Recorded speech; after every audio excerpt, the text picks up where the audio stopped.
Muy buenas tardes a todos los asistentes. Les damos un cordial saludo a todas las personas que se encuentran hoy día acompañándonos en un nuevo webinar, en este ciclo de webinar que hemos organizado desde el Programa Nacional de Salud de la Infancia y también en esta oportunidad junto al Programa Nacional de Salud Integral de Adolescentes y Jóvenes.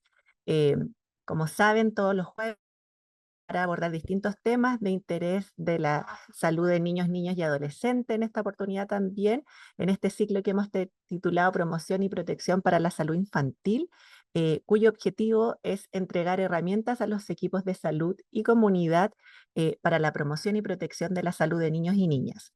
El tema de la reunión que estamos teniendo es el lanzamiento de la orientación técnica de hipertensión arterial en la infancia y adolescencia, que es un tema de mucho interés y que sabemos que por eso también tenemos tantos conectados y que muchos de ustedes están esperando poder participar de este hito de lanzamiento.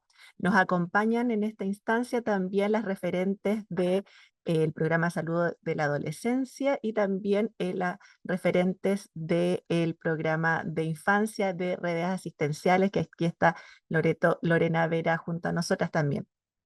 Le vamos a dar entonces un saludo a Cetina, quien es del programa de adolescente, que va a presentar a nuestra primera expositora. Solamente quizás antes de partir, darles algunas aclaraciones de preguntas que salen generalmente, que vamos a poner pronto ahí en el chat un link de asistencia para que puedan ahí dejar su registro. Y como todos los otros webinars que hemos tenido desde el programa, va a quedar grabado en Hospital Digital, donde posterior en el fondo a esta sesión vamos a poder disponerlo ahí en el YouTube de Hospital Digital. Así que, bueno, sin más preámbulos, le damos ahí la bienvenida a Chetina.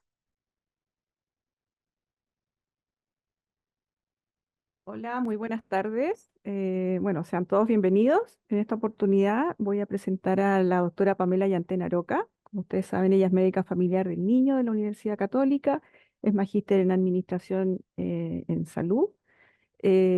Muchos la conocen porque ella fue parte del equipo de infancia, también del equipo del Programa Nacional de Adolescentes y Jóvenes. Nos sigue colaborando constantemente a ambos programas. Y actualmente ella es la encargada de la Oficina Nacional de Condiciones Crónicas, Complejas y Enfermedades Poco Frecuentes aquí en la División de Prevención y Control de Enfermedades. Le damos la bienvenida entonces a Pamela Yantel y siempre agradeciendo su colaboración. Adelante, gracias. Hola, buenas tardes a todos y todas. Voy a compartir pantalla para que podamos empezar la presentación de hoy día. La idea de la presentación de hoy es que podamos conversar sobre la orientación técnica que salió a principios de este año, publicada sobre la pesquisa, diagnóstico y manejo de la hipertensión arterial en la infancia y en la adolescencia. Este documento fue elaborado de manera conjunta entre el Programa Nacional de Salud Integral de la Infancia y el Programa Nacional de Salud Integral de Adolescentes y Jóvenes. Por lo tanto, el objetivo del documento es poder darle un barniz al manejo y al diagnóstico de la hipertensión desde los 0 hasta los 19 años.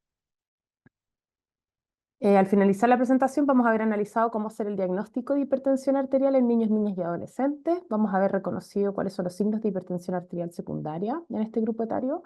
Y vamos a haber aprendido el principal manejo inicial que deberíamos tener, especialmente está enfocado en atención primaria, para niños, niñas y adolescentes que tengan presión arterial alterada. Aquí les vamos a dejar el link del documento, ya está subido a la página web de DIPRESE. También pueden googlearlo como DIPRESE Minsales, les va a salir la página y ahí lo pueden buscar.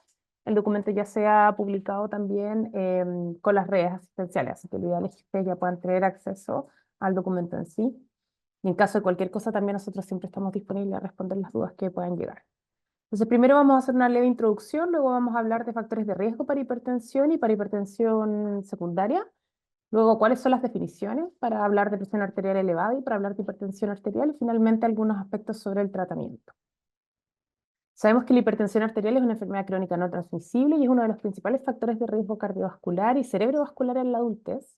Su diagnóstico y tratamiento precoz permiten prevenir el daño en órganos blancos, que sabemos que los principales órganos blancos afectados son el riñón y los ojos o el cerebro en general, y cuál es la morbilidad asociada a la hipertensión arterial. Para definir los valores normales de presión arterial se debe observar el percentil de la talla del niño, niña o adolescente para edad y sexo. Y eso es súper importante, que nosotros al tomar la presión arterial también tenemos que conocer la estatura del niño, niña o adolescente en ese minuto para que podamos definir si ese valor de presión arterial sistólica o diastólica está normal o no está normal. La prevalencia que se relata en publicaciones internacionales habla de un 3,5% de los niños, niñas y adolescentes que pudieran tener hipertensión arterial. Pero se ha visto que hasta el 20% pudiera tener una presión arterial alta en alguno de las pesquisas que se le pudieran hacer. Como bien sabemos, en los controles de salud integral de la infancia se recomienda tomar la presión arterial por lo menos una vez al año desde los 3 años de edad. Y luego de eso, la recomendación es que pudiera ser idealmente en todos los contactos con el equipo de salud, ya que eso va en la misma línea de las normativas y las recomendaciones que se hacen para adultos en los controles y en los contactos que pueda tener con la atención primaria. Las cifras, no tenemos cifras chilenas para saber cuál es el número de niños o niñas y adolescentes que pudieran tener hipertensión arterial. El único registro con el que contamos de manera más fidedigna es el registro estadístico mensual, que tiene una sección en donde se deberían registrar del total de niños y niñas y adolescentes que llegan al control de salud, cuántos de ellos tienen presión arterial elevada o diagnóstico de una hipertensión. Cuando miramos esas cifras en los últimos 4 años, podemos observar que alrededor del 5 a 6% tienen una presión arterial elevada, y de esos entre 1 y 2% pudiera tener un diagnóstico de hipertensión arterial. La hipertensión arterial sabemos que puede ser primaria o secundaria, ¿ya? A la primaria le llamamos esencial también, para que no nos confundamos en los términos. Y la secundaria es la que es producida por otras causas. O sea, cuando en general, y este es el concepto muy importante que nosotros queremos que se lleven también en población infanto-juvenil, nosotros lo primero siempre es descartar que existe una hipertensión arterial secundaria, y después de haber descartado todas las causas de secundaria es que podemos recién decir que la hipertensión es esencial o es primaria, ¿ya? Sabemos que la hipertensión arterial esencial se va haciendo más prevalente a medida que la persona va aumentando su edad, por lo tanto es más probable en niños, niñas que tengan más de 6 años, que tengan antecedentes de un familiar de primer grado con hipertensión arterial esencial, que eso en Chile igual es complejo porque sabemos que existe un alto porcentaje de los adultos que tienen hipertensión arterial esencial. Y además que el niño o niña pueda tener sobrepeso y obesidad, lo cual también es complejo porque también sabemos que alrededor del 40%, si no más, van a tener sobrepeso y obesidad. Por lo tanto, tan solo con esos antecedentes no es suficiente para poder decir que la hipertensión es esencial. Ya la hipertensión arterial secundaria puede ser renal o vascular, puede ser cardíaca, lo cual incluye el diagnóstico de coartación aórtica, puede ser endocrina, ambiental, puede estar asociada a otras patologías de base, como algunas enfermedades poco frecuentes como neurofibromatosis, puede estar asociada a medicamentos, etc. Sabemos que existen medicamentos específicos que se asocian a alzas de la presión arterial, y algunos de estos medicamentos son usados de manera crónica, por lo tanto son antecedentes que debemos recopilar en la anamnesis cuando nos encontramos a una presión arterial alta. Dentro de esos están los descongestionantes, la pseudoefedrina, que viene incluido habitualmente en los medicamentos para el resfrío. Sabemos que la pseudoefedrina no debería ser usada en niños pequeños, idealmente después de los 12 años, pero sabemos que su uso aún es extendido. La cafeína también puede aumentar la presión arterial, los AINES, como el ibuprofeno, el ketoprofeno, el diclofenaco, estimulantes como las anfetaminas, el metilfenidato o la cocaína, los anticonceptivos orales, el uso de corticoides, independientes si son orales o por alguna otra vía, la prednisona, dexametasona, etc. Y algunos antidepresivos como los tricíclicos también aumentan la presión arterial, y en eso los más usados son imipramina o amitriptilina. Entonces, por eso es súper importante que hagamos una anamnesis más bien detallada para saber si hubiera sido esta alza de presión arterial una cuestión puntual asociada a un consumo de alguno de los medicamentos. Por otro lado, sabemos que existen factores de riesgo que van a hacer que un niño, niña o adolescente tenga hipertensión arterial o diagnóstico de hipertensión arterial. Dentro de eso se asocian a la enfermedad renal crónica como una de las causas más importantes. El 50% de los niños, niñas o adolescentes que tienen enfermedad renal crónica van a tener una hipertensión arterial. Y el 20% de la hipertensión arterial en edad pediátrica se asocia a una enfermedad renal crónica. Por lo tanto, es uno de los grandes diagnósticos que uno tiene que evaluar. La obesidad, el 4 a 25% de los niños, niñas o adolescentes que son obesos tienen hipertensión arterial. A mayor IMC se ve que hay mayores cifras de presión arterial, no necesariamente esencial, pero sabemos que sí existe una asociación. Y los niños, niñas y adolescentes que son obesos además tienen mayor riesgo de ser hipertensos en la adultez. Por lo tanto, sabemos que son enfermedades que se asocian entre sí y que por eso también es tan importante evitar la morbilidad asociada a la obesidad. Con respecto a la prematurez, se ha visto también mayor asociación de mayor hipertensión con una historia de prematurez o de bajo peso al nacer, por lo tanto también es un antecedente importante. También se asocia la hipertensión con trastornos respiratorios del sueño, desde simples ronquidos, o sea, personas que roncan van a tener mayor riesgo de tener hipertensión arterial, hasta un diagnóstico ya más específico de un síndrome de apnea-hipopnea del sueño o SAOS. Sabemos que estos niños también tienen más hipertensión. Y además, por otro lado, se ha visto que alteraciones del sueño se asocian a mayor riesgo de hipertensión arterial. Por ejemplo, menos de 7 horas de sueño diario en la infancia se asocia a mayor riesgo de un diagnóstico de hipertensión. Por otro lado, existe el mayor consumo de sodio. Sabemos que los alimentos que son más procesados tienen mayor contenido de sodio y el consumo de sodio aumenta la probabilidad de tener hipertensión o de tener presión arterial elevada. Perdón, de tener presión arterial elevada hasta 2 o 3 veces. Por lo tanto, es súper importante también considerar el antecedente del tipo de alimentación. Y por otro lado, sabemos que existe un porcentaje de pacientes que va a ser más sensible al sodio y que van a tener una alteración del metabolismo del sodio, por lo tanto, que hace que sean más sensibles a este elemento y eso es más hipertensión arterial. Y aumenta la probabilidad también si esto además se le asocia a la obesidad. Por lo tanto, al enfrentarnos a una persona en que estamos sospechando una hipertensión arterial en esta edad, infanto-juvenil, tenemos que examinar súper bien y el examen físico también nos va a ir hablando de cuál puede ser la posible etiología, pensando en que en que existe una probabilidad más alta de que pueda tener una hipertensión arterial secundaria. ¿Ya? Por lo tanto, si encontramos taquicardia, es importante que descartemos o que evaluemos otros signos que pudieran guiarnos a hipertiroidismo o a feocromocitoma. Si hay discordancia de la presión arterial entre las extremidades superiores y las extremidades inferiores, pudiera haber una coartación aórtica. Sabemos que las extremidades inferiores tienen una presión arterial más elevada que las extremidades superiores en alrededor 10 milímetros de mercurio. Por lo tanto, si esa diferencia no existe o si las extremidades inferiores tienen una presión arterial menor a la que tienen las extremidades superiores, uno debería sospechar que existe una coartación aórtica. Si hay pulsos distales débiles, se asocia a lo mismo, también a coartación aórtica. Si hay exoftalmo, también es un signo que se asocia a hipertiroidismo. Si hay hipertrofia tenosilar o ronquidos, a un trastorno respiratorio del sueño o a un diagnóstico de síndrome de apnea-hipopnea obstructiva del sueño. Si hay falla de Medro o déficit pontoestatural, se puede asociar a una enfermedad renal crónica. Si hay obesidad, se puede asociar a un síndrome de Cushing. Si hay cara de luna, también se puede asociar a un síndrome de Cushing. Si hay bocio o hipotiroidismo. Si hay cuello alado, un síndrome de Turner. Las personas que tienen síndrome de Turner también tienen más riesgo de tener hipertensión arterial. Si hay palidez o diaforesis, a feocromocitoma. Y si hay acné, hirsutismo, estrías asociado, por ejemplo, a cara de luna o obesidad, también se asocia a síndrome de Cushing, perdón, o al abuso de anabólicos, que también da un síndrome de Cushing-Goide. En cuanto a la piel, si hay manchas café con leche, eso es muy indicativo de neurofibromatosis. Si hay rash malar, a lupus eritematoso sistémico. Si hay acantosis nigricans, eso se asocia a obesidad o a diabetes mellitus tipo 2. Si hay palidez, se puede asociar a anemia, y sabemos que la enfermedad renal crónica también tiene anemia, así que también pudiera ser un signo. Si hay dolor torácico, palpitaciones o disnea, se puede asociar a algunas cardiopatías. Si los pezones están separados, además del cuello alado, eso es indicativo de síndrome de Turner. Si hay soplo cardíaco, puede indicar también coartación aórtica. Y si hay frémito asociado además también al soplo, también se asocia a un lupus eritematoso sistémico, por ejemplo. Si hay masas abdominales, eso es indicativo de feocromocitoma o de neuroblastomas. Si hay nefromegalia, no tan solo una masa abdominal inespecífica, sino que uno sabe que es nefromegalia específico, se puede asociar a hidronefrosis, por ejemplo, o una enfermedad renal poliquística.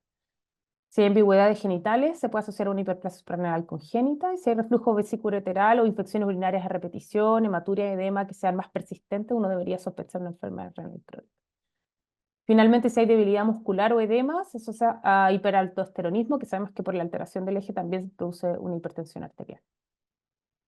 Por lo tanto, aquí vamos a las definiciones específicas de presión arterial elevada o de hipertensión, que son dos conceptos distintos y que se manejan de manera distinta, por eso es tan importante hacer la distinción. La presión arterial normal en los niños de 0 a 19 años es una presión arterial menor al percentil 90. Desde los 13 años en adelante hablamos solamente de un valor neto de 120/80 como presión arterial normal. Por lo tanto, desde los 13 años en adelante no tenemos que hacer la comparación con las curvas ni mirar la talla, ¿ya? Y entonces ahí se diferencia el concepto de presión arterial elevada del de hipertensión. La presión arterial elevada es una presión arterial con un que se encuentra en un percentil entre el 90 y el 95. Esto es para presión arterial diastólica y sistólica, por lo tanto, si es solo una de las dos, uno habla de hipertensión arterial diastólica, por ejemplo. ¿Ya? Y por otro lado, también hay que mirar que el valor total no sea mayor a 120/80, ¿ya? Y ahí uno debería elegir el de menor valor. Esto en algunos casos causa confusión porque cuando uno mira las tablas, es importante que uno elija el de menor valor en términos de que si yo miro si la presión arterial está entre el percentil 95 o entre el percentil 90 y el 95, o tomo como referencia el 120/80, y si yo miro, por ejemplo, a un niño que tiene una presión arterial de 109 y lo miro y está entre el percentil 90 y el 95, yo entonces elijo el valor de 109 en vez de elegir el valor de 120, porque sabemos que el de 109 es de menor valor. ¿Ya? No sé si se entiende. De todas formas, podemos responder las dudas que quieran al final.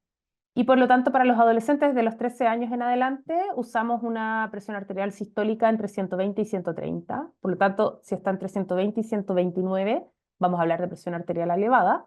Y la diastólica menor a 80. Y ya va a ser hipertensión arterial cuando tiene desde 130 para arriba. ¿Ok? Y la presión diastólica desde 80 para arriba. ¿Ya? Y en el caso de los niños, niñas entre 1 y 12 años, ahí es cuando la presión arterial está mayor al percentil 95 y ahí tenemos que mirar cuánto mayor del percentil 95. Si está entre el percentil 95 y el percentil 95 más 12, y en la tabla ustedes van a encontrar en el documento que eso está con un color rojo también en las tablas de estatura, así que para que también uno tenga que estar haciendo el cálculo del percentil 95 más 12, pero en definitiva, si está entre el 95 y el 95 más 12 va a ser hipertensión estadio 1. Y si está mayor a 12, la diferencia con el percentil 95, eso va a ser una hipertensión arterial estadio 2. ¿Ya? O también se usa el valor de corte de 140/90 para hablar de una hipertensión arterial estadio 2. Y aquí, bueno, el grupo de 0 a 1 año es un grupo aparte, ahí se habla de hipertensión arterial. El diagnóstico de hipertensión arterial lo va a hacer el especialista, idealmente el nefrólogo, porque ellos además tienen otros criterios para hacer el diagnóstico de la hipertensión. No existen tablas claras que establezcan los valores normales de presión arterial en este grupo de edad. Por lo tanto, si es que ustedes tienen alguna sospecha, eso sí es causal para derivarlo efectivamente al nivel secundario de inmediato. Recordar que el GES es desde los 15 años. El GES habla de una presión arterial desde 140 a 90 para arriba, para hablar de hipertensión arterial. Por lo tanto, en el grupo desde los 15 años en adelante que cayeran menos del rango de 140 a 90, van a tener hipertensión arterial, pero no se les va a activar el GES, en definitiva. Esa también es una de las consultas que sale habitualmente en la red. Y por lo tanto hay que diferenciar la hipertensión arterial del criterio de la crisis hipertensiva. Tenemos dos tipos de crisis hipertensiva, la urgencia hipertensiva y la emergencia hipertensiva. La urgencia hipertensiva es cuando las cifras están altas pero no hay síntomas. Y la emergencia hipertensiva es cuando las cifras están altas asociadas a algún síntoma. ¿Ya? La crisis hipertensiva es una elevación severa y abrupta de la presión arterial que puede tener riesgo de daño irreversible de órgano blanco o comprometer la vida, y eso la hace tan grave. Y por lo tanto se define como una hipertensión arterial que está en estadio 2, que tiene síntomas, o sea, está más del percentil 99 más 5 y ya aparecen síntomas. Una presión arterial que está mayor al percentil 95 más 30 milímetros de mercurio, o una presión arterial en valor aislado mayor a 180-110. En algunos otros lados sale especificado como 120, ¿ya? Pero en definitiva el concepto es que si está más de 110, ustedes ya tienen que sospechar que hay una crisis hipertensiva, aunque no tenga síntomas.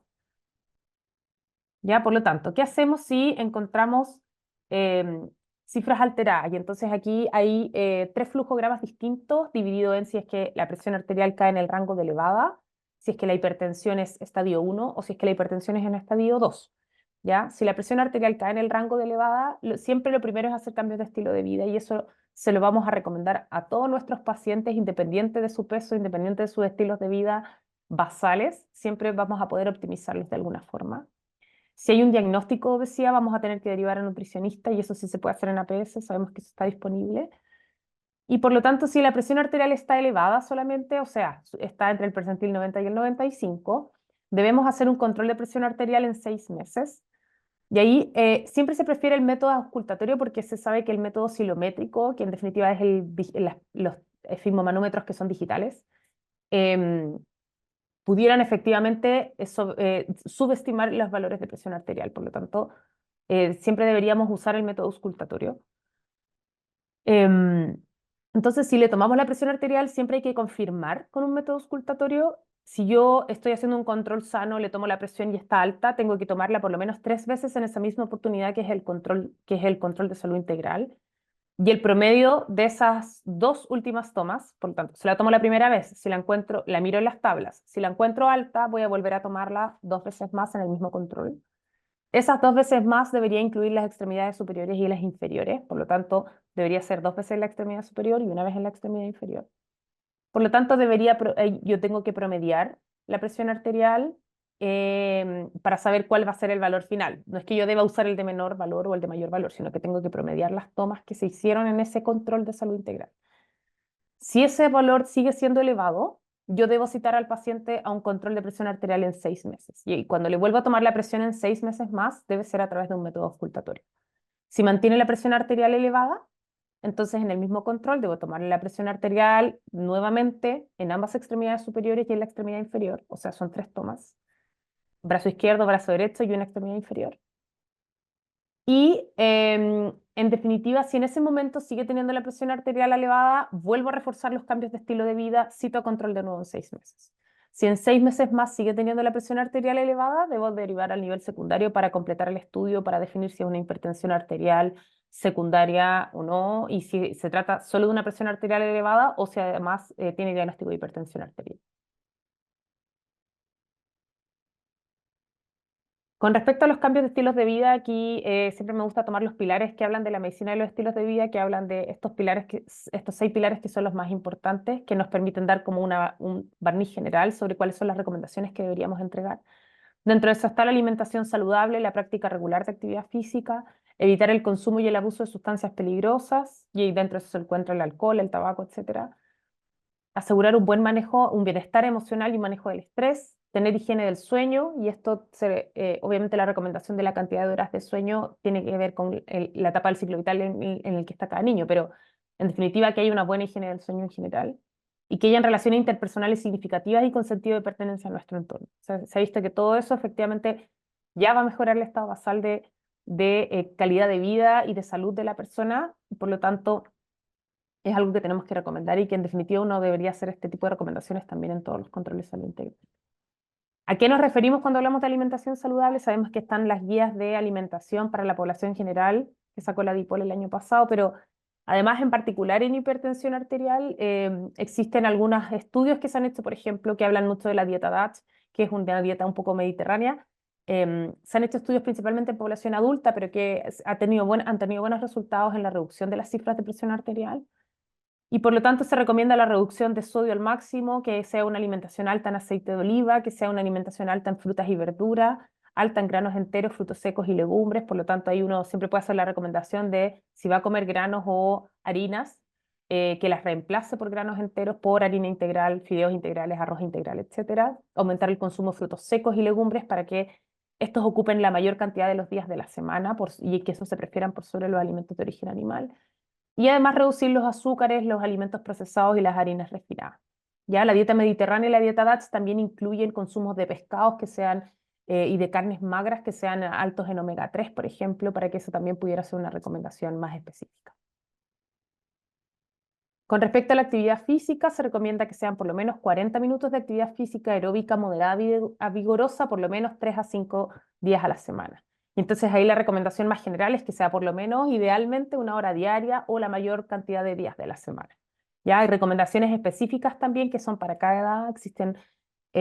Existe la orientación técnica de actividad física que da recomendaciones específicas de acuerdo al grupo de edad que salió el 2021 también de la DIPOL, que eso también lo pueden buscar online. Da además recomendaciones específicas para gestantes, por ejemplo, o para determinadas etapas del ciclo de vida.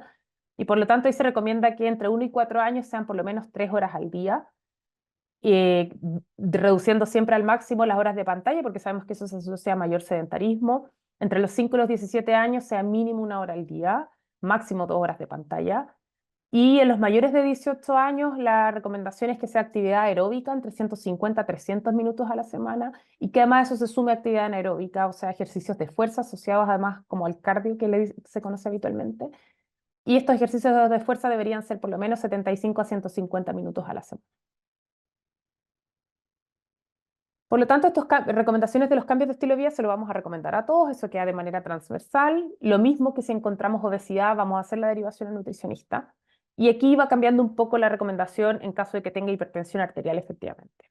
Si yo encuentro que el paciente tiene hipertensión arterial en esta primera consulta, por ejemplo, en el control de salud integral, le hice las 3 tomas, me sale que tiene hipertensión arterial en estadio 1, yo debo citar a ese paciente en 1 o 2 semanas como máximo para poder volver a medirle la presión. ¿Ya? Si sigue estando como presión arterial elevada, le tomo la presión en los 2 brazos y en la pierna, ¿ya? Y si sigue estando elevada, debería citarlo en 3 meses para reforzando los cambios desde los del estilo de vida, citarlo de nuevo en 3 meses y evaluar si es que sigue alterada su presión arterial. Les insisto que lo ideal es que sea con método auscultatorio, siempre 3 tomas de presión arterial en el mismo control. Y entonces, si en ese control a los 3 meses sigue teniendo la presión arterial alta, ahí tenemos que derivarlo al nivel secundario. ¿A quién derivamos en el nivel secundario? Eso depende de la organización local que ustedes tengan. Lo ideal es que pudiera ser un nefrólogo pediatra, pero sabemos que eso no está disponible en todos lados. Por lo tanto, dependiendo de cómo funcione su servicio, pudiera ser, por ejemplo, al poli de pediatría o al pediatra que hace nefrología o al médico familiar que está en el nivel secundario que vea a estos niños, etc. Eso depende mucho de la organización local. ¿Ya? Si la hipertensión arterial está en estadio 2 y el niño o niña está asintomático, recuerden que si está en estadio 2 y está sintomático, eso es una crisis, ¿ya? Si está asintomático, tenemos que volver a citar al paciente en 1 semana para volver a tomar. Ahí ya no podemos esperar 2, máximo en 1 semana. Si mantiene la presión arterial elevada, le tomo en los 2 brazos y en una pierna y mantiene elevada, ahí esa es razón para derivarlo inmediatamente al nivel secundario, ¿ya? Por lo tanto, si hay presión arterial elevada, yo indico presión arterial solo elevada, yo indico cambios del estilo de vida, los cito en 6 meses, refuerzo, los cito en 6 meses y si sigue alta, lo mando al hospital. Si es en estadio 1, lo cito en 3 meses y si sigue alterada, lo mando al hospital. Y si está en estadio 2, entonces, en 1 semana y si sigue alterada, lo mando al hospital. ¿Ya? Otras consideraciones con respecto al monitoreo ambulatorio de presión arterial o antiguamente llamado Holter de presión arterial. Sabemos que eso existe y está disponible en algunos lugares en atención primaria. ¿Ya? Por lo tanto, también hemos recibido esta pregunta harto, si se hace o no se hace, y si tengo la opción de pedirlo, lo pido o no lo pido. ¿Ya? Este se podría pedir solamente en los lugares donde está disponible, no es algo obligatorio. ¿Ya? Cuando hay sospecha de hipertensión arterial en estadio 1 que está asintomático, o cuando hay presión arterial elevada después del control de los 6 meses, ¿ya? O si tengo 3 tomas de presión arterial alteradas, por ejemplo, yo lo tomé en el control de salud infantil y lo estoy citando a control y sigue alterada, ¿ya? Ojo que se recomienda desde los 5 años de edad, ¿ya? Que el manguito debe ser adecuado para la edad del niño o niña. No nos referimos en este momento en particular a hablar de los tamaños de los manguitos y todo, pero eso está definido en la norma técnica de control de salud infantil y existe como un mini resumen también en la orientación técnica que dejamos ahora en la orientación técnica de hipertensión. Pero es importante que siempre sea tomada con el manguito adecuado. Entonces, si le van a hacer un holter y el holter, por ejemplo, el equipo del holter está hecho para adultos, probablemente no les va a servir, aunque se recomiende desde los 5 años de edad, ¿ya? Entonces hay que fijarse en eso. Y también hay que fijarse que no hay cifras de referencia para niños y niñas que tengan una talla menor a 120 centímetros. Por lo tanto, aunque tenga más de 5 años, pero mida menos de 120 centímetros, no nos va a servir. Con relación a otros exámenes, no se recomienda hacer electrocardiograma. El electrocardiograma tiene bajo rendimiento en niños, niñas y adolescentes para detectar hipertrofia ventricular izquierda. Esos son datos en general que se usan en población adulta, por lo tanto no es recomendable hacerlo. No se recomienda hacer exámenes de sangre en atención primaria, con el control clínico es suficiente. Aunque yo lo vaya a derivar, aunque tenga, por ejemplo, una hipertensión estadio 2 y yo lo voy a derivar al hospital, no me sirve hacerle exámenes de sangre antes porque en el hospital probablemente se los van a volver a repetir. Y porque puede ser que yo le pida exámenes y que después el nefrólogo encuentre algo o el pediatra encuentre algo al examinar al niño y quiera pedirle más exámenes. Entonces recuerden que en población infanto-juvenil tenemos que pincharlos lo menos posible. Así que si le vamos a tomar un examen, la idea es que sea una sola toma de muestras y que le podamos hacer todos los exámenes posibles que necesitemos. Así que por eso no se recomienda. ¿Ya? Y entonces sabemos que la hipertensión arterial finalmente la vamos a confirmar en el nivel secundario, ¿ya? Y en el nivel secundario, para determinar la etiología, se deben considerar estos exámenes, que son hemograma, electrolitos plasmáticos, gases venosos, creatinina, nitrógeno úrico, ácido úrico, examen de orina completa, índice microalbuminuria, creatininuria en muestra aislada y eco renal vesical para mirar obviamente la morfología de los riñones. Son los exámenes básicos. Si a eso además se le suma que el niño, niña o adolescente tiene obesidad, por ejemplo, yo a eso le podría pensar en sumarle un test de tolerancia oral a la glucosa o tomarle perfil lipídico, etcétera. Entonces, como les decía, eso va a ir determinado por cómo se encuentre cada niño o niña. Y el daño de órgano blanco se evalúa con un ecocardiograma y un fondo de ojo. El fondo de ojo, si hay una crisis hipertensiva, se recomienda hacerla sí o sí de manera más urgente, pero si no pudiera ser de manera diferida. El ecocardiograma también se toma en general de base, ¿ya? Y ahí, dependiendo de la severidad del niño, si se confirma el diagnóstico de hipertensión arterial, es que se va definiendo con qué frecuencia se van a ir haciendo esos exámenes, ¿ya? En particular, con respecto a las crisis hipertensivas, si yo estoy en un CESFAM, por ejemplo, y encuentro un niño o niña que está sintomático, además de tener la presión arterial alta, lo primero siempre es estabilizar, fijarme que no haya compromiso neurológico o alguna urgencia vital que me vaya a determinar que este niño se pueda deteriorar, por lo tanto el ABCD siempre es lo primordial. Considerar que voy a tener que derivar al niño o niña adolescente a un servicio de urgencia, eso depende de la organización de mi red, a qué lugar lo voy a derivar. Siempre se recomienda que sea en un hospital porque es altamente probable que pueda quedar hospitalizado y que va a requerir un manejo ya más de especialista. Por lo tanto, no sé si tiene tanto sentido derivar, por ejemplo, a un SAPU. Si tienen un hospital al que le puedan derivar de manera más directa, es lo ideal que sea una urgencia hospitalaria, ¿ya? Descartar que la hipertensión arterial se asocia a un aumento de presión intracraneal, por lo tanto, en mi ABCD yo debo evaluar el déficit neurológico. Si tengo síntomas neurológicos, no tengo que disminuir la presión arterial. No se recomienda iniciar tratamiento farmacológico en atención primaria, solamente estabilizar y derivar, ya para que eso también lo consideren porque pudieran haber disminuciones bruscas de la presión arterial que finalmente causarán más daño, ya, porque además no sabemos si esta hipertensión arterial es aguda o crónica. ¿Ya? Considerar que el dolor agudo además asocia aumento de la presión arterial, así que si el niño de manera concomitante está cursando con algún otro cuadro que le pudiera causar dolor, con algún cuadro agudo por otra causa, primero siempre tenemos que disminuir el dolor para reevaluar la presión arterial, ¿ya? Y solamente para que lo tengan como concepto, si hay una emergencia hipertensiva, la disminución de la presión arterial debería ser, por lo menos, el objetivo terapéutico, llegar al percentil 95 o disminuir en un 25% el aumento de la presión arterial en las primeras 8 horas desde que empezamos el tratamiento. Bueno, en particular, como tratamiento específico de la hipertensión arterial, los estilos de vida saludable, como les mencionaba, van a ser transversales. El medicamento que yo voy a escoger va a depender de la etiología que he definido. Si yo defino que la hipertensión arterial es secundaria por una enfermedad renal crónica, entonces los medicamentos tienen que ir en esa misma línea. ¿Ya? Por lo tanto, esto va a estar definido por el especialista que está haciendo el control, que haya confirmado la hipertensión arterial y que esté haciendo los controles en el nivel secundario. El objetivo terapéutico es que la presión arterial caiga en rango normal, ¿ya? Eso quiere decir percentil 90 o menos de 130/80. Y tienen indicación sí o sí de tratamiento farmacológico, aquella hipertensión arterial esencial que no responda a los cambios de estilo de vida, idealmente en los primeros 3 a 6 meses. Hipertensión arterial que esté asociada a un daño de órgano blanco, que sea sintomática, que esté en etapa 2, que hayan comorbilidades que aumenten el riesgo cardiovascular, por ejemplo, que además quizás tiene una hipertensión arterial etapa 1, pero además tiene obesidad o además tiene diabetes mellitus tipo 2, o en general en toda la hipertensión arterial que pudiera ser secundaria también se recomienda el tratamiento. Como en atención primaria habitualmente, en el caso de niños, niñas y adolescentes, no vamos a poder definir si es hipertensión esencial o es hipertensión secundaria, es por eso que se recomienda derivar a todos los pacientes. Bueno, aquí también les dejamos las referencias, eso, las mismas referencias también que ustedes van a encontrar en la orientación técnica. Muchas gracias. Muchas gracias, doctora Yantén, por su estupenda presentación. Destacar que Pamela fue además la editora de este documento que por supuesto contó con la contribución de diferentes expertos en el área, por supuesto también de los equipos técnicos del Ministerio de Salud, así como también revisores de la red de salud. Así que le agradecemos su presentación. Hemos tenido mucho interés, muchas dudas y preguntas que nos han llegado desde el chat. Vamos a esperar poder abordar la mayoría de ellas al final de la segunda presentación que vamos a tener ahora a continuación. Así que calma con eso. También pensamos que con la presentación que va a realizar Lorena ahora, también muchas de las dudas que se han planteado van a quedar respondidas, ¿ya?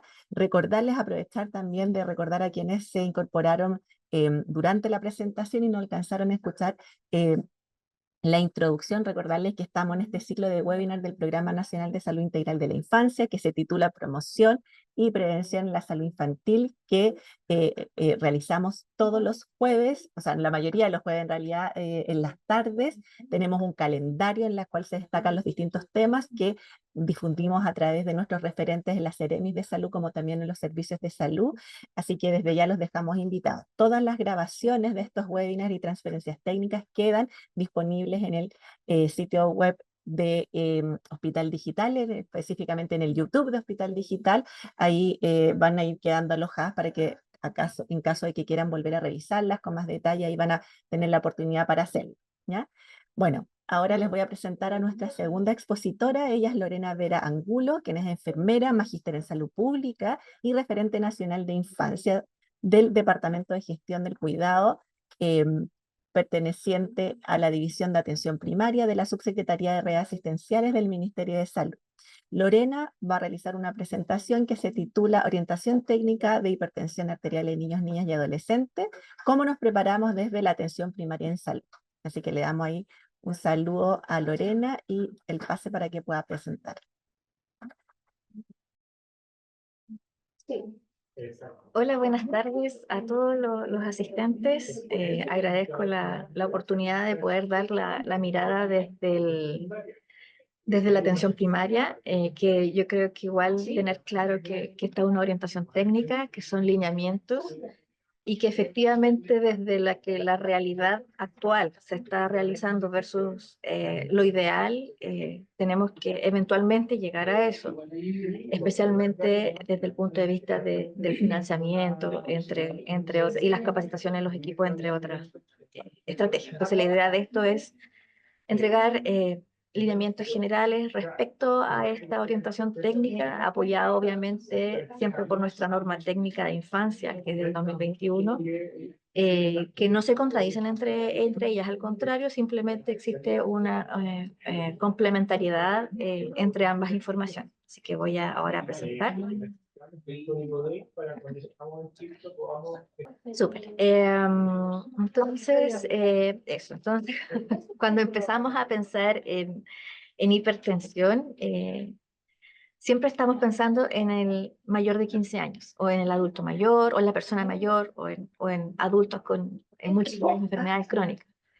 Pero en verdad los niños también tienen hipertensión. Entonces lo importante es que esta orientación técnica llegue un poco a visualizar a aquellos niños que lo requieren.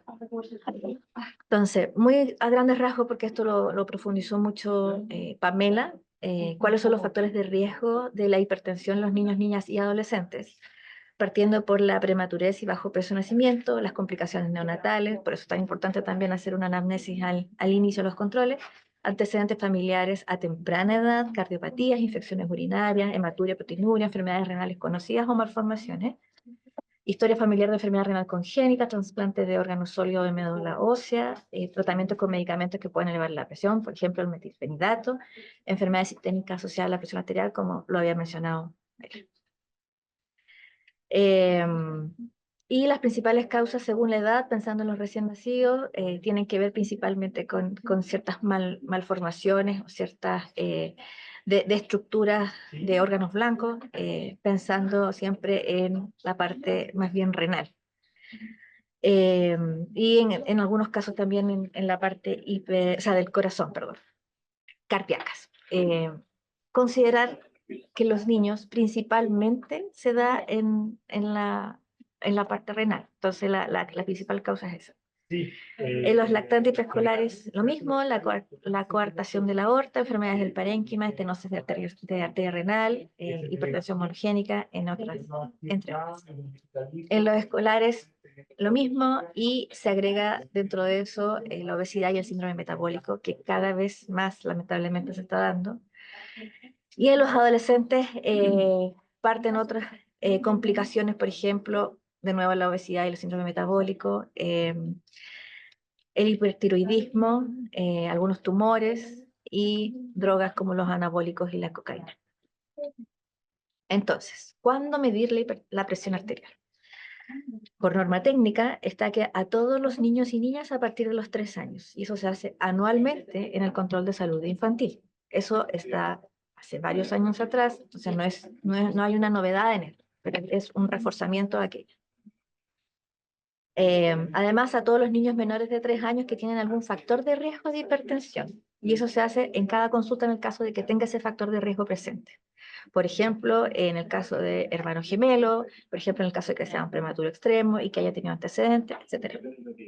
Y a todas y todos los adolescentes en los controles de salud integral y en cada consulta si hay factores de riesgo. Entonces, siempre están los pros y los contras de tomar la presión en los niños, niñas y adolescentes, porque efectivamente no es tan fácil de hacer. No siempre los niños permiten tomarse la presión arterial, pero cuando vemos los pros, superan los contras y vemos que la evidencia efectivamente así lo respalda. Por ejemplo, la detección temprana de hipertensión asintomática, la prevención de la morbilidad relacionada con la hipertensión a corto y largo plazo, la derivación oportuna para descartar hipertensión secundaria en niños, niñas y adolescentes. La necesidad de manguito, bueno, en el caso del contra, tiene más que ver con obviamente lo que hablábamos de la cooperación del niño, lo que involucra el tiempo de la medición. Pero también hay temas estructurales, por ejemplo, la necesidad de un manguito adecuado para cada niño y niña, de acuerdo a su edad y de acuerdo a la medición que tengamos que hacer. Y la clasificación según tablas y no con un valor absoluto como los adultos, por ejemplo. ¿Ya? Pero la evidencia dice que efectivamente los pros son por sobre los contras y supera finalmente el daño potencial asociado a la toma de presión. Los dispositivos, que es yo creo que lo que más nos ha generado consultas desde la red, son dos los tipos los tipos de dispositivos que hay, que son la auscultatoria, que son los esfigmomanómetros de mercurio, que esto por temas de calidad y seguridad del paciente, pero también de los equipos, está en regresión la adquisición de estos esfigmomanómetros, principalmente por tener centros de salud libres de mercurio. Entonces, por lo tanto, nos van quedando menos opciones. La otra auscultatoria que tenemos, que son los anaeroides o análogos, y los oscilométricos, que son los dispositivos digitales. Estos aparatos también tienen que estar calibrados, por supuesto, y validados para el uso en población pediátrica, ¿ya? Aquí les dejamos la página para que lo revisen, y este es uno de ellos. Ahora, la red también ha dicho que esto efectivamente no necesariamente da, pero trabajando obviamente con el equipo de DIVAP de cardiovascular, la doctora Marcela Rivera, por ejemplo, no por ejemplo, lo hacemos con ella, lo miro para acá, me quedo al lado. Ella hizo una revisión de lo que actualmente está validado para uso en niños y que está respaldado por organismos internacionales. Esto igual lo voy a dejar acá en la presentación para que lo podamos ir revisando. Muchos de los aparatos pueden estar validados a nivel nacional en adultos, pero no necesariamente en niños. Entonces, eso hace que sea difícil este proceso de implementación, pero no necesariamente imposible. Entonces, lo importante de esto es conocer además la técnica correcta, porque podemos comprar todos los tipos de manguitos, pero si no lo hacemos con la técnica correcta, en verdad no necesariamente va a dar el resultado que esperamos.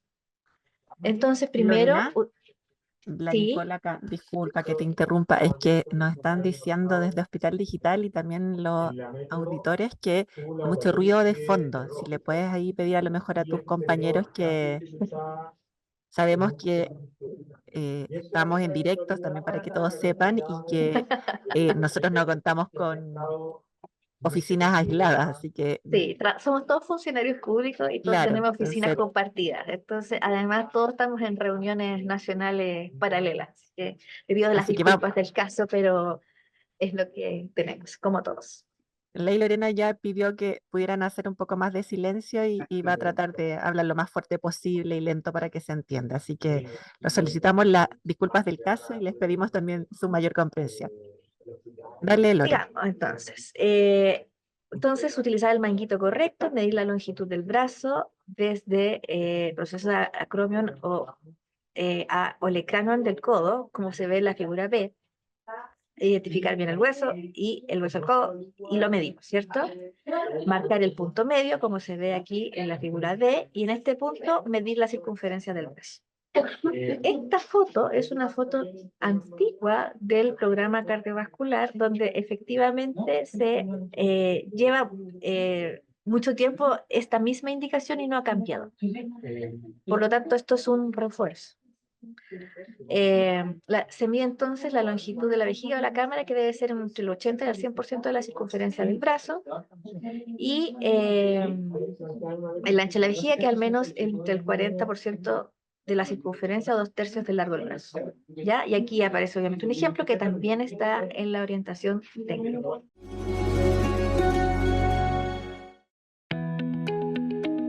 Técnica estandarizada de medición manual y automática de la presión arterial en niños y adolescentes.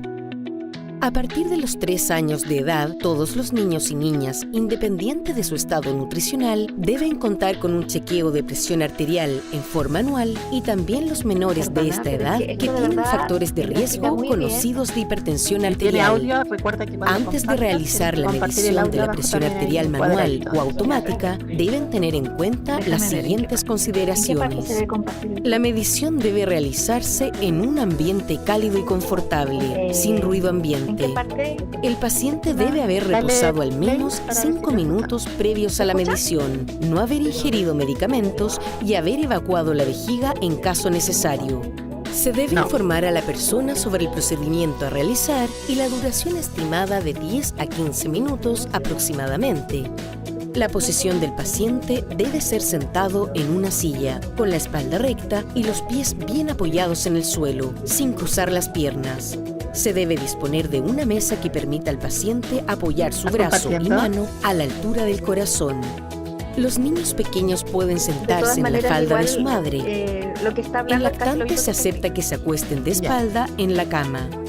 Si está llorando durante el procedimiento, registrarlo. El brazo en el cual se realizará la medición debe estar desnudo hasta el hombro. Se debe elegir el tamaño de manguito apropiado a la circunferencia de brazo. El manómetro debe ubicarse al nivel de los ojos del examinador y de la aurícula derecha del examinado, que permita leer la graduación de la columna de mercurio. Si usa manómetro manual portátil, colóquelo sobre una superficie lisa y dura. Si utiliza un aparato digital, debe ser del tipo que se aplica en el brazo, no muñeca o dedo. No se deben utilizar equipos automáticos en pacientes con fibrilación auricular. El esfigmomanómetro debe ser validado y calibrado según las recomendaciones del fabricante. No hable durante la medición con el paciente. Técnica estandarizada de medición manual. Ubique la arteria braquial por palpación en el lado interno del brazo y pliegue del codo. Ahora se ve. Coloque el manguito ajustado, firme y seleccionado de acuerdo a la circunferencia del brazo examinado. La cámara de goma inflable al interior del manguito debe rodear del 80 al 100% del brazo y su borde inferior debe quedar aproximadamente a 2,5 centímetros sobre el pliegue del codo, con los tubos de conexión paralelos al trayecto de la arteria braquial. Determine el nivel máximo de insuflación. Para ello, ubique la arteria radial por palpación y, sin dejar de presionarla, infle lentamente el manguito hasta el nivel de presión en el que deja de palparse el pulso radial. A partir de este valor, súmele 20 a 30 milímetros de mercurio. Desinfle totalmente el manguito y espere 30 segundos antes de inflar nuevamente. Coloque el diafragma del fonendoscopio sobre la arteria braquial y bajo el borde inferior del manguito, con una presión suave, asegurando que contacte la piel en todo momento. Insufle el manguito en forma rápida y continua hasta el nivel máximo de insuflación ya calculado. Abra la válvula de la pera de insuflación de manera que libere el aire de la cámara a una velocidad aproximada de 2 a 4 milímetros de mercurio por segundo. Simultáneamente, observe la columna de mercurio, identificando el nivel donde aparecen las fases 1 y 5 de los ruidos de Korotkov. bueno, esto muestra igual un aparato con mercurio, porque es un video que es antiguo, pero muestra efectivamente lo que tiene que realizarse en el caso de el método auscultatorio, pero también en el caso silométrico. Es más automático y se libera, o se libra efectivamente de ese comillas trámite, que es el escuchar el sonido inicial y el final, ¿ya? Estamos.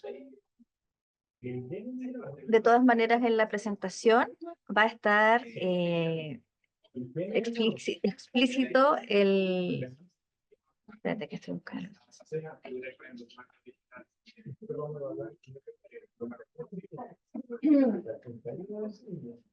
Ya va a estar explícito todos los detalles, pero de todas maneras es importante que entiendan la necesidad de que efectivamente se tome de acuerdo a lo que dice la norma técnica y también lo que dice la orientación técnica. La toma de presión no es discutible. Lo que es discutible es si contamos o no con el equipo oscilométrico o el auscultatorio. El resto tiene que ver con la capacitación del equipo equipo salud propiamente tal, ¿ya? El resto de las mediciones es discutible y claro, y efectivamente requiere algún grado de inversión, pero eso vamos a hacerlo de manera paulatina, buscando recursos en distintas partes, y en el caso de que les toque modernizar los equipos, por favor tengan en consideración a los niños, niñas y adolescentes, que alguien piense en los niños, ¿ya? Vamos a seguir con esto y me gustaría mostrar algunas situaciones especiales. Por ejemplo, toma de presión en la extremidad inferior a niños, niñas o adolescentes con amputación en sus extremidades superiores, hipertonía de extremidades superiores que no permita la toma de presión, como por ejemplo la parálisis cerebral, ¿ya? Ahí es el caso de ser en el tercio medio del músculo, alrededor de los gemelos o sobre el tobillo. Y ahí cambia efectivamente el porcentaje que debe cubrir.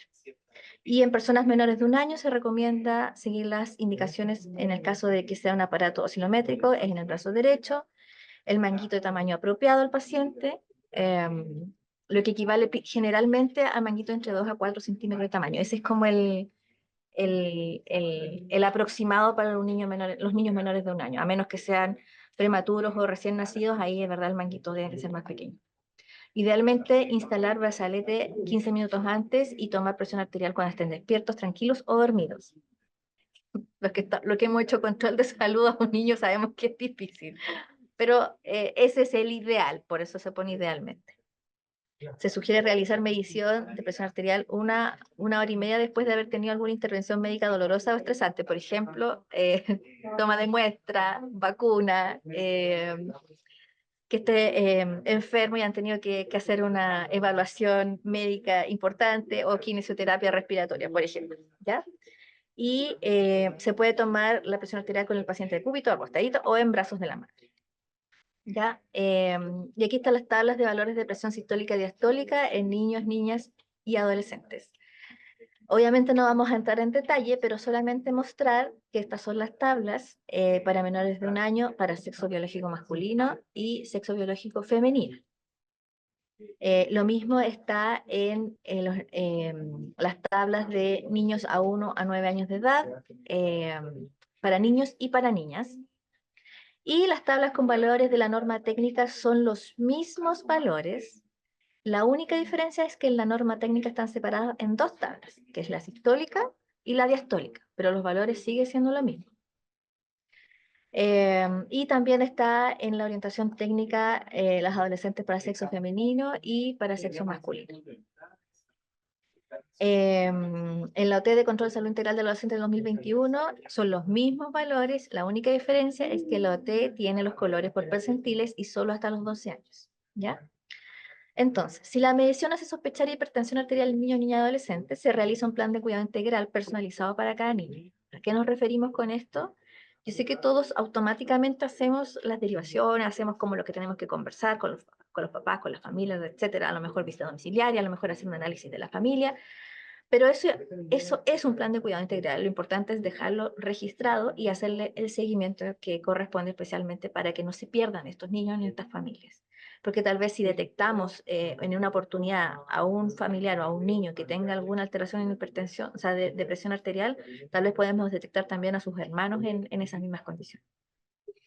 Derivar a nivel de especialidad para confirmar o descartar la hipertensión arterial secundaria. En el caso, insisto, de los niños, niñas y adolescentes, generalmente menores de 15 años, generalmente se da por temas renales, ¿no? A diferencia de los adultos mayores que se da por temas cardíacos, a menos que sea una malformación cardíaca.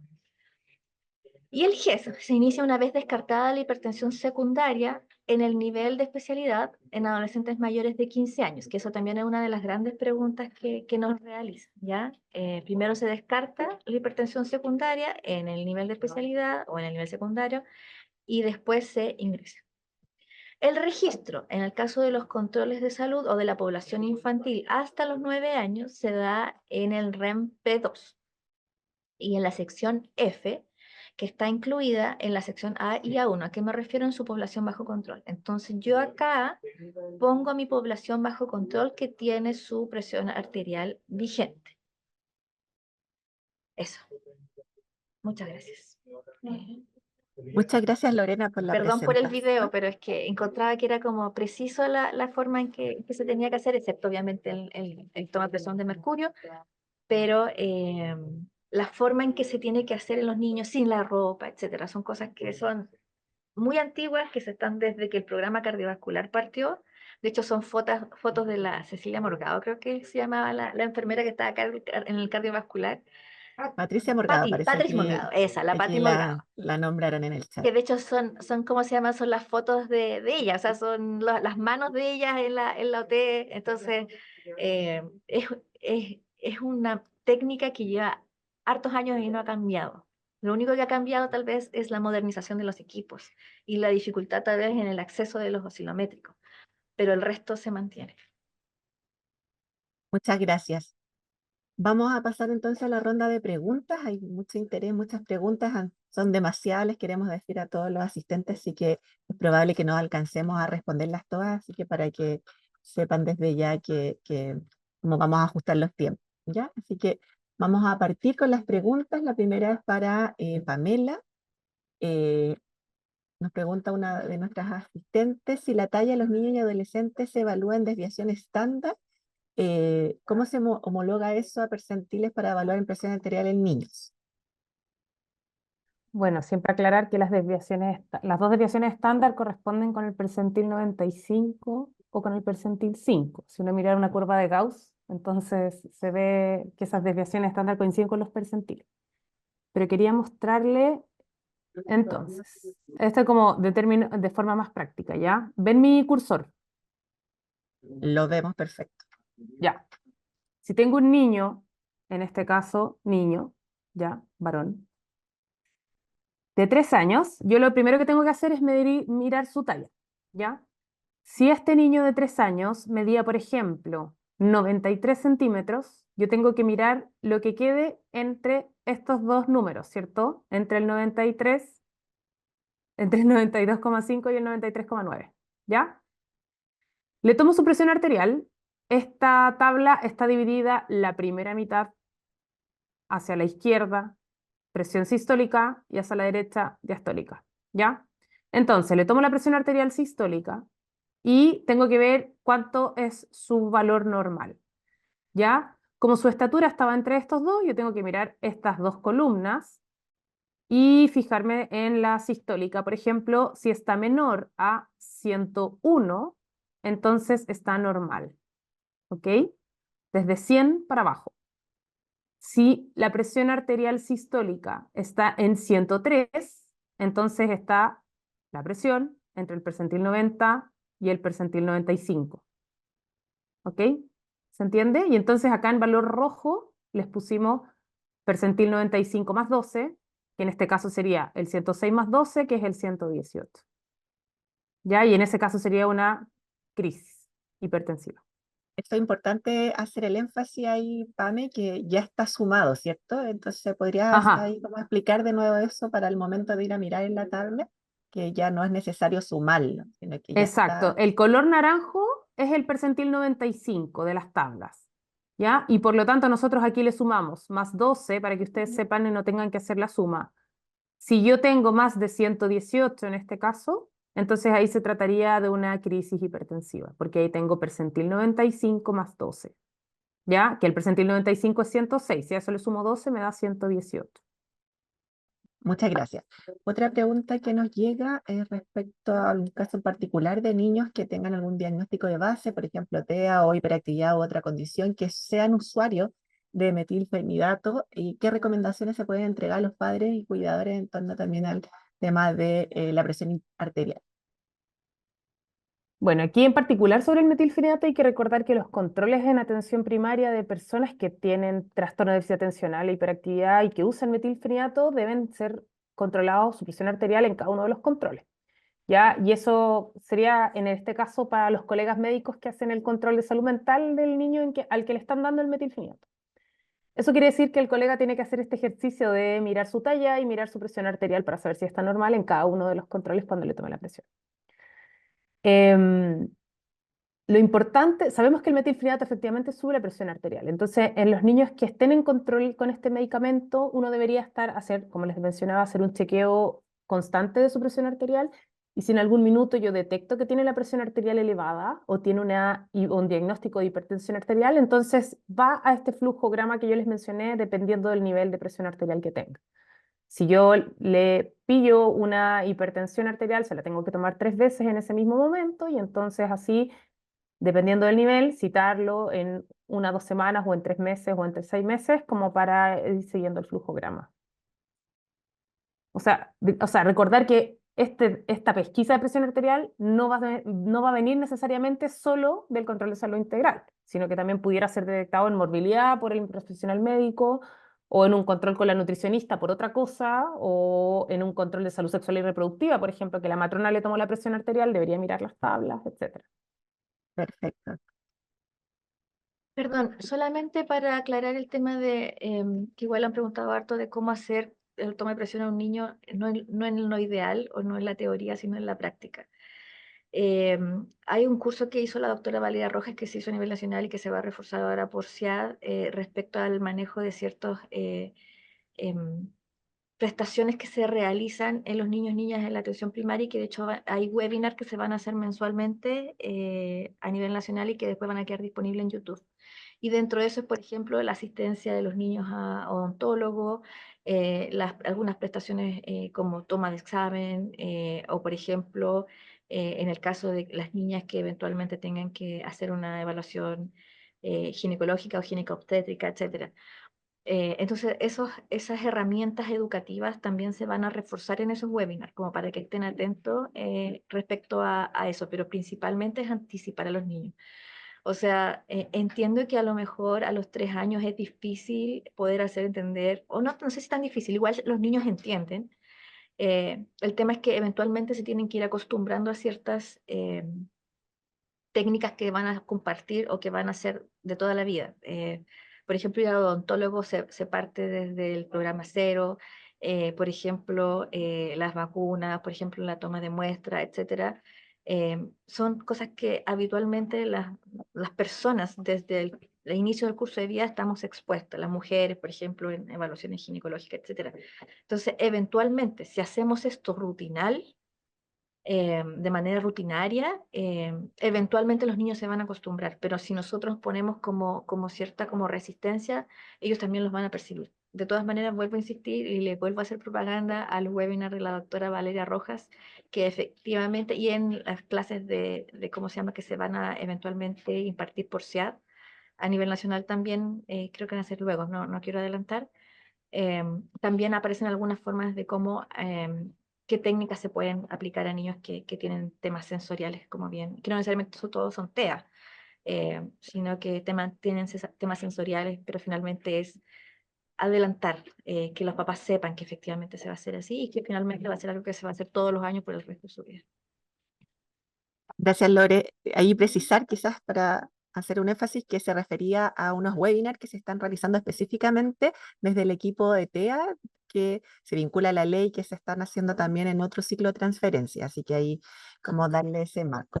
Continuando con las preguntas, otra pregunta para la doctora Yantén. Nos pregunta aquí una de nuestras auditoras, la presión arterial elevada en niños mayores de 13 años, la presión arterial diastólica, ¿cuál es la diferencia con la presión arterial normal si ambas deben ser menor a 80 milímetros de mercurio? ¿Ya? En la presión arterial diastólica solamente se considera el valor de 80, ¿ya? Y si tiene menos de 80, no hablamos o sea, no hablamos de presión arterial diastólica elevada, ¿ok? Este concepto de presión arterial elevada va a ser solo para la sistólica, para los adolescentes de 13. Si tiene más de 80, ya hablaríamos de una hipertensión estadio 1. ¿Se entiende? Se entendió, pero quizás a lo mejor repetirlo porque varias personas han pedido ahí como volver un poco justamente a este cuadro, como volver a Ahí. precisar algunas cosas. ¿Se ve, cierto? Se ve perfecto. Ya. Ahí Entonces, sí.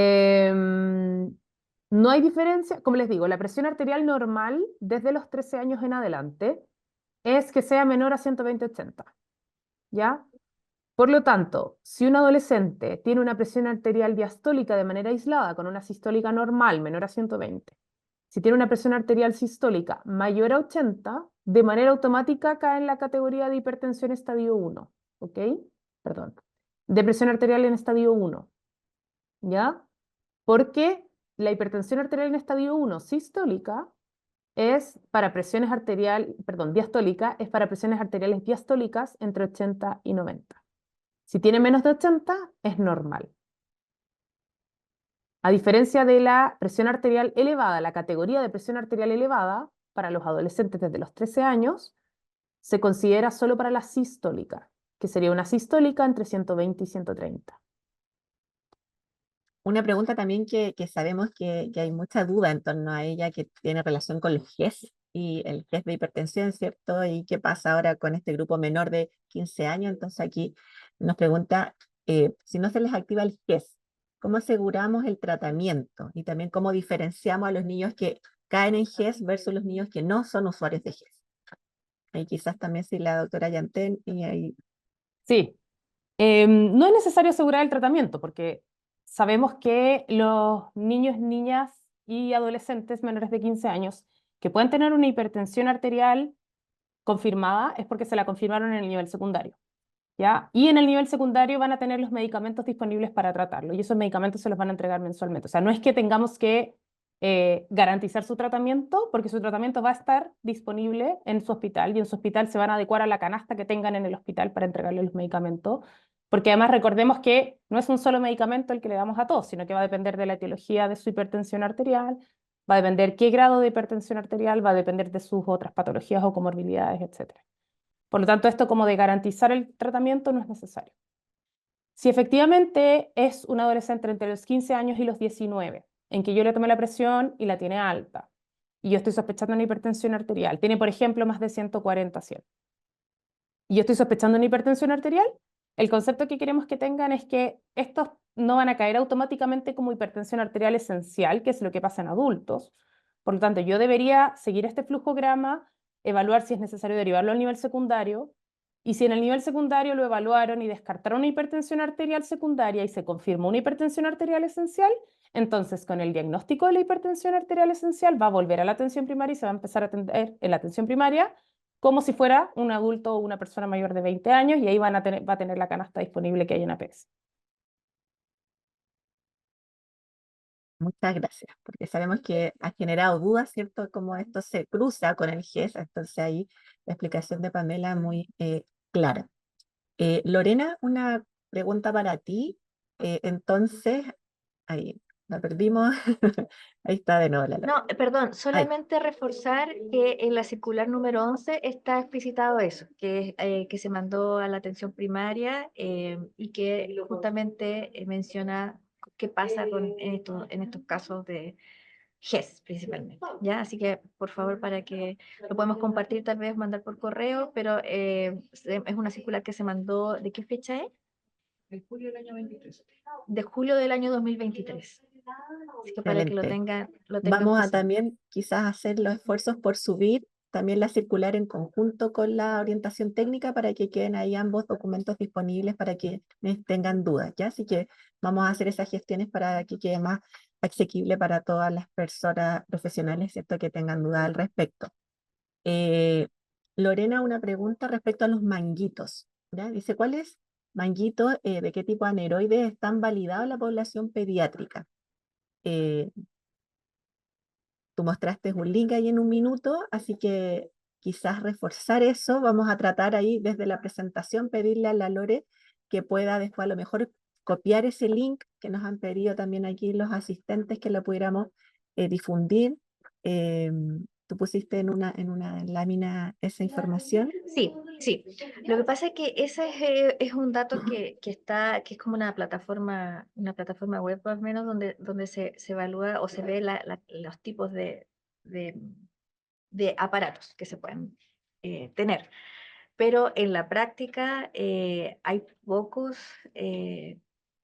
aparatos validados para la atención primaria que sean tal vez tan accesibles. Hay algunos oscilométricos que efectivamente son carísimos y que no necesariamente están accesibles para la atención primaria, y tampoco hay tanto estudios a nivel nacional que nos permita validar ciertos instrumentos por sobre los otros. Es por eso que hace unas semanas atrás, con la doctora Marcela Rivera, de acá de la División de Atención Primaria, estuvimos tratando de buscar una respuesta que fuese coherente y practicable. Y es ahí donde aparecen ciertos equipamientos que fueron validados para la población pediátrica, pero que son validados a nivel internacional. Entonces lo importante ahora es empezar a buscar herramientas o equipos que efectivamente nos permitan tener valores pediátricos adaptados a nuestra realidad chilena. Y esa ha sido una tremenda dificultad, porque incluso la cantidad a veces que llegan no son suficientes para cubrir todo a nivel nacional. Y por eso es que siempre estamos reforzando la necesidad de poder revisar cada cierto tiempo la bibliografía nacional e internacional al respecto. La implementación de esta OT en niños, niñas, especialmente los más pequeños, se ha hecho súper difícil porque efectivamente los costos son muy altos de los aparatos que están validados. Y estamos tratando de buscar metodologías o accesos que sean más, o sea, instrumentos que sean más accesibles para la atención primaria, porque en cantidad y en precio. Así que en eso estamos trabajando ¿cómo se llama? Con Marcela, pero los que tenemos validados para la población pediátrica son los que aparecían ahí en la pantalla, y ahora hay que buscar que efectivamente mercado público nos pueda dar esa facilidad de acceder desde la atención primaria. Muchas gracias, Lorena. Sabemos también todos los esfuerzos que se hacen desde la División de Atención Primaria, ¿cierto?, para poder tener los últimos estándares, y entendemos también las limitaciones que puedan existir en la red. Ahí la doctora Marcela Rivera amablemente puso uno de los links en el chat para que puedan revisarlo nuestros asistentes. Tenemos otra pregunta que hace referencia a la práctica. Dice, considerando los rendimientos de atención primaria, ¿qué sugiere respecto a la repetición de las tomas de presión? ¿Hay que citarlos de nuevo, tomarlos de inmediato? Un poco cómo se organiza esas tomas seriadas que mencionaban durante la presentación. Doctora Yantén, hola Lore. Sí. Es importante hacer las 3 tomas de presión arterial en la misma consulta, ¿ya? Por lo tanto, ahí lo ideal es que uno pudiera priorizar. Si efectivamente hay algo, si estoy haciendo una prestación, una atención que incluye varias prestaciones y no alcanzo a hacer esas otras prestaciones, yo tengo que priorizar qué es lo que pudiera ser más grave y entonces posponer para otra instancia las otras prestaciones que deberían ir incluidas en esa atención, ¿ya? Y en este caso, si yo tengo una presión arterial elevada, eso sí es muy importante saber si es que el niño, niña o adolescente tiene o no tiene la presión arterial elevada, y para eso necesito el promedio de las 3 tomas. Por lo tanto, eso sí debería hacerse en la misma consulta, ya independiente de la atención que sea. Como les mencionaba, si yo estoy haciendo un control de salud mental, por ejemplo, y le tomo la presión arterial, voy a tener que posponerla a otras cosas y entonces debería hacerle la toma y priorizar la toma de la presión arterial para poder hacer el promedio en esa consulta. ¿ya? Obviamente, como todo, prima el criterio clínico. No hay una receta de cocina que yo les pueda dar como para todas las instancias, para todos los controles, pero en definitiva es importante que podamos definir en esa consulta y salir de la duda en esa consulta si es que era o no era una presión arterial elevada, si yo tengo que seguir el flujo o no lo tengo que seguir. En varias preguntas también hablaban de en qué brazo o en qué pierna usar.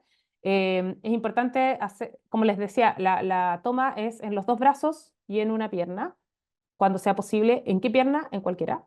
¿Y en qué brazo se prefiere? Lo ideal es que sea el izquierdo a la altura del corazón, como habla la norma técnica, habla de cómo tomar la presión arterial. Es lo ideal, pero no necesariamente tiene que ser en esa, sino que lo importante es que hagamos el promedio de las 3 tomas en esa consulta.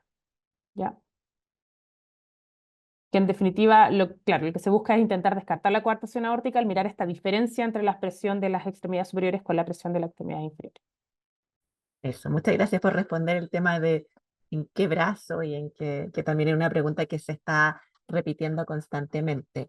Disculpa, solamente para reforzar, efectivamente Lore, son equipos que son digitales, que es lo único que actualmente se está validando. O sea, no tenemos otra información científica validada más que esos digitales en la población pediátrica. Por eso es que eso es lo que estamos compartiendo.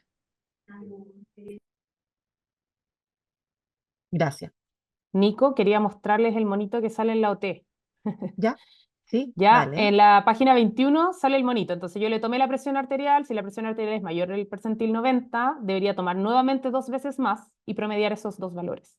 ¿Ok? Si sigue siendo más de 90, ahí yo tengo que en definitiva definir si es que es una presión arterial alta o elevada en este caso, o una hipertensión arterial.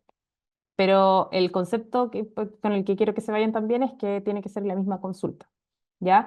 Y sobre en qué tipo de prestación hacerlo, eso depende mucho de su organización local, ¿ya? Si yo cito al paciente para que le volvamos a tomar la presión en 2 semanas más y yo no puedo hacerlo como profesional, entonces tendré que buscar la forma en mi centro, dependiendo de cómo se organice, de quién le va a tomar la presión en 2 semanas más. Si, no sé, pues mi agenda es solo control sano, de 45 minutos porque estoy haciendo, no sé, puro EDP o qué sé yo. Entonces, quizás lo puede hacer un colega o quizás se cita al paciente en una hora de morbilidad para que le tomen la presión y en 15 minutos o en 20 minutos para que le tomen la presión 3 veces sentado, etcétera, con el manguito adecuado, etcétera. Ya, pero eso depende mucho de la organización local. Yo no les puedo decir que tienen que hacerlo necesariamente en esta prestación o de tantos minutos de duración, porque depende mucho de la organización que ustedes tengan en el centro. Gracias, Pame. Quizás reforzar que es una duda que sigue apareciendo y que la vemos en varias preguntas, si son las 3 tomas que se promedian o se promedian las 2, en el fondo la segunda y la tercera. Eso yo creo que aún no queda claro. Se promedia la segunda y la tercera. Ya, perfecto. Es decir, que vamos a promediar una segunda de un brazo más la tercera de la extremidad inferior. Exacto, exacto. Ya. Y la extremidad inferior puede ser la derecha o la izquierda. Exacto. Muchas gracias.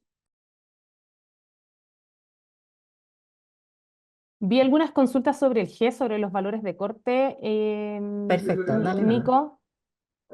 Sí, es que esto también es para aclarar que esto no se sobrepone ni se contradice con el GES, ¿ya? El GES es válido desde la sospecha diagnóstica de hipertensión arterial para personas que tienen más de 15 años, que tengan un valor de presión arterial desde 140,90, ¿ya? Por lo tanto, si yo tengo un adolescente de 15 años que tiene desde 140,90, ya sospecho hipertensión arterial, ¿ya? Pero ahí la diferencia es que es para hipertensión arterial esencial, ¿ya? Sobre si le abro el GES o no le abro el GES, eso depende de que si yo estoy sospechando hipertensión arterial esencial o no, ¿ok?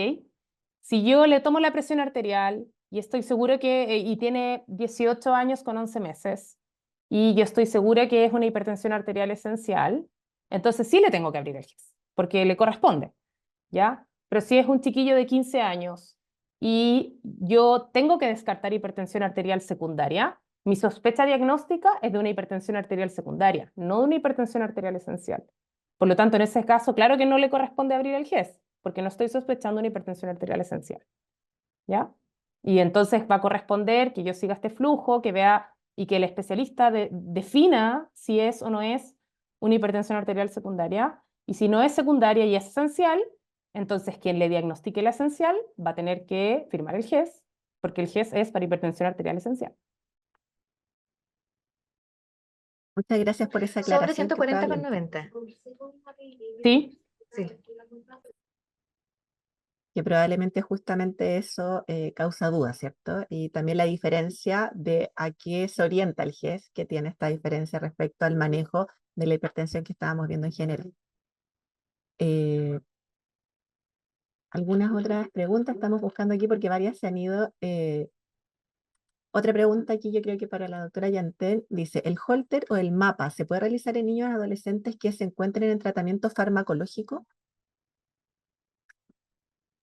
En general, la OT no habla mucho de qué pasa después del tratamiento, cuando yo ya empecé el tratamiento, ¿ya? Porque hay que considerar que eso va a ser de manejo del nivel secundario, ¿ya? Y va a depender de la patología de base que tenga el paciente. El MAPA se puede usar como control, en definitiva, como para personas que ya están en tratamiento farmacológico, pero no lo voy a hacer en atención primaria, porque el control de los medicamentos y el control de los exámenes que necesita el paciente va a estar definido por su condición de salud y por el criterio clínico del especialista que lo va a estar atendiendo en el nivel secundario. ¿Ya? Por lo tanto, si yo me encuentro por algún motivo con un paciente que tiene 10 años, por ejemplo, y tiene un diagnóstico de hipertensión arterial y está en tratamiento farmacológico, y yo tengo mapa en mi CESFAM, no le voy a pedir el mapa como para saber cómo va su hipertensión, porque yo espero que el control de su hipertensión se lo hagan en el nivel secundario donde le están dando los medicamentos y donde le están haciendo sus exámenes de control. Perfecto. Aquí nuestra querida doctora Choca, que también la vemos conectada, nos dice que pudiéramos a lo mejor aclarar qué nivel de atención es al que le corresponde abrir el GES, si es más bien del nivel secundario o del nivel primario. ¿A quién le correspondería abrir el GES? El GES se abre ante la sospecha diagnóstica de una hipertensión arterial esencial en personas desde 15 años y más. Por lo tanto, si yo estoy en el nivel primario o en el nivel secundario y estoy sospechando a una persona que no tiene diagnóstico, pero cumple con el criterio de que es una hipertensión arterial esencial de 15 años, tengo que abrir el GES. El médico que lo esté viendo tiene que abrir el GES, independiente si el médico está en atención primaria o está en el nivel secundario, o en la urgencia, por ejemplo. Perfecto. Una última pregunta, quizás ya retomando algunos temas, y también una pregunta que se asocia a lo que hemos ido abordando, que genera todavía un poco de ruido respecto a la toma de la presión en las extremidades. Probablemente eso no está tan instalado y nos preguntan acá qué manguito se usaría y si es que en qué altura de la pierna se debiera realizar la toma de la presión. Si se pudiera precisar eso, no sé si de repente hay alguna figura que pudiéramos mostrar. No le llegó la marca. No sé si se escuchó, me pregunta. Respecto a la toma de la presión en las extremidades inferiores, bueno, la lógica nos dice, ¿cierto?, que es lo mismo que las mismas adecuaciones respecto a lo largo, al momento de la elección del manguito, ¿cierto? Ahí la Pame está silenciada. Está silenciada, Pamelita. Perdón, al ancho, sí.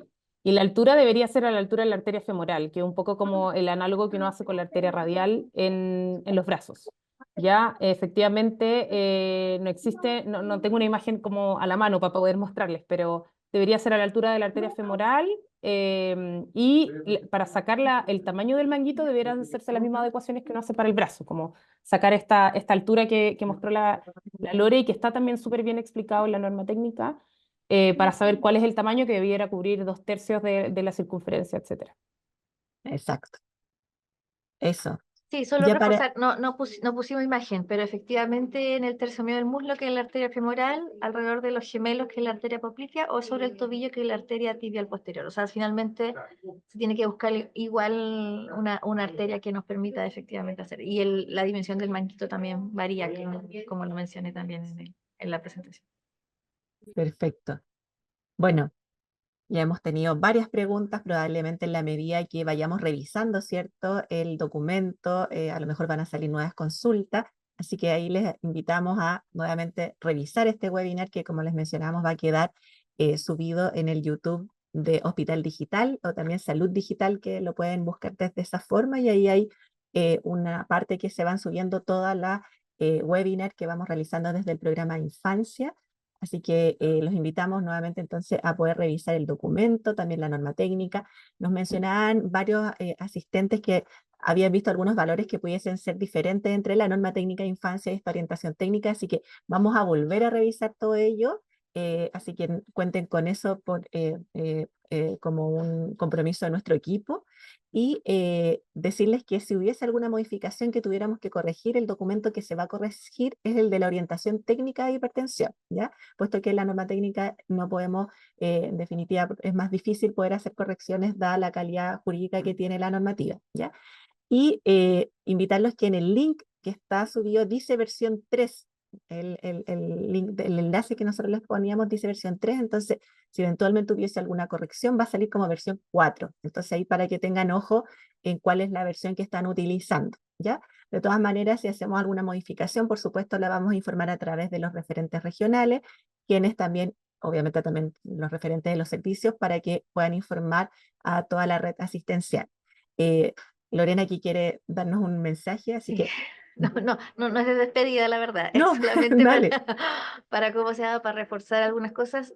Por favor, aparato digital validado por sobre el mercurio. El mercurio está en retroceso a nivel nacional, hay un tema de calidad y seguridad, hay un tema de salud del trabajador y un montón de otros procesos que se están dando como compromisos incluso internacionales al respecto. Así que, por favor, digital validado. Eso por sobre el de mercurio. Yo sé que generalmente los videos y todo eso se mostraba el tema de mercurio, pero es principalmente porque no hemos actualizado los videos y siendo súper honesta al respecto, pero no, digital validado, por favor, por sobre el de mercurio. ¿Ya? Eso es uno. Y lo otro es que respecto a algunos exámenes, por ejemplo, el fondo de ojo, Holter y otros que se han mencionado, es una atención primaria, no están financiados en los niños, niñas y adolescentes. Así que como para tenerlo presente de que eso se da en el nivel secundario, solamente reforzar ciertas cosas que efectivamente en el nivel primario, yo soy de DIVAP, por si acaso, como hay intereses como involucrados en esto. Pero solamente reforzar, claro, que lo que no está financiado, que en ese caso el fondo de ojo en los niños, niñas y adolescentes menores de 15, y el Holter dentro de otras cosas que son más de especialidad para los niños. Muchas Solamente, gracias. Nico, reforzar, perdón, No, dale, dale. que en APS no empiece en tratamiento y que si tienen una crisis hipertensiva tampoco le den captopril ni enalapril ni estén tentados a iniciar tratamiento hasta que no lo vean en la urgencia hospitalaria. Y si yo estoy sospechando una hipertensión que no tiene síntoma y que no es una crisis, tampoco partir tratamiento antes de descartar o evaluar cuál es la etiología de esa hipertensión secundaria.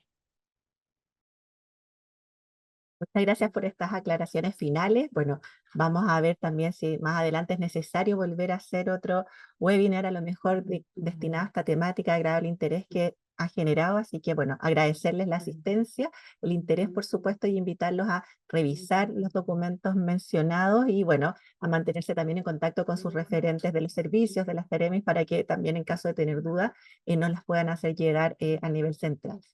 Les damos una buena tarde y los esperamos en la siguiente video que se realiza, como les decía, los días jueves en la tarde.